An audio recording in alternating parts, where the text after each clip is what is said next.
آپ کی کل میٹنگ بھی ہوئی ایرانی صدر سے، جو کچھ ہوا، یعنی میں بہت زیادہ پیچھے نہیں جا رہی، جو اب امریکہ اور ایران کی جنگ اور اس کے بعد اسرائیل کی جنگ اور پھر امریکہ کا کودنا، پاکستان کو اس کو سپورٹ کرنا، اور پھر آج صدر کا پاکستان وزٹ کرنا ایران کے، کتنا سگنیفیکنٹ ہے سر؟ پہلے تو میں سمجھتا ہوں کہ پاکستان اور ایران کی بڑی درینہ دوستی ہے، اور وہ دوستی جو ہے وہ اور پختہ ہو گئی ہے حالیہ جارحیت جو ایران کے خلاف اسرائیل نے کی تھی۔ آپ نے ذکر کیا ہماری ملاقات کا، کل جب وہ تشریف لائے اسلام آباد تو پہلی ملاقات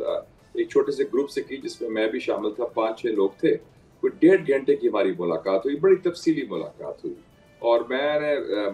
میری پہلی ملاقات تھی صدر مسعود پزیشکیان صاحب سے، اور میں نے ان کو پایا بڑا ہی واز ویری کانفیڈنٹ،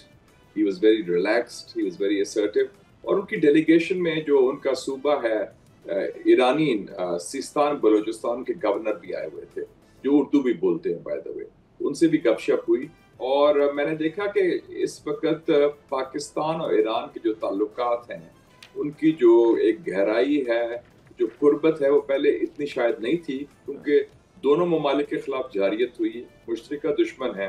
جو انڈو اسرائیل ایکسس ہے، اور انہوں نے کہا کہ میں ایک وجہ جو میں اسپیشلی آیا ہوں وہ پاکستان کا شکریہ ادا کرنے آئے ہیں کہ پاکستان نے بڑا اسٹرانگ سٹینڈ لیا، ان کو سپورٹ کی، سولیڈیرٹی ایکسپریس کی، اور میں نے کہا کہ یہ تو ہمارا فرض تھا، کیونکہ ہمارا ایک اصولی موقف ہے کہ ایران کے خلاف جو جارحیت ہوئی ہے، اور یہ اس کا تعلق نیوکلیئر سے نہیں تھا، یہ اسرائیل کے توسیع پسندانہ اپروچ تھی۔ تو یہ میں سمجھتا ہوں کہ دورہ کافی اچھا رہا، کیونکہ اس میں جو بارڈر سیکیورٹی ایشوز ہیں، تجارت کے ایشوز ہیں، ثقافت کے ایشوز ہیں، اور میں نے وہ بھی ذکر کیا علامہ اقبال کا۔ میں نے کہا علامہ اقبال نے کہا تھا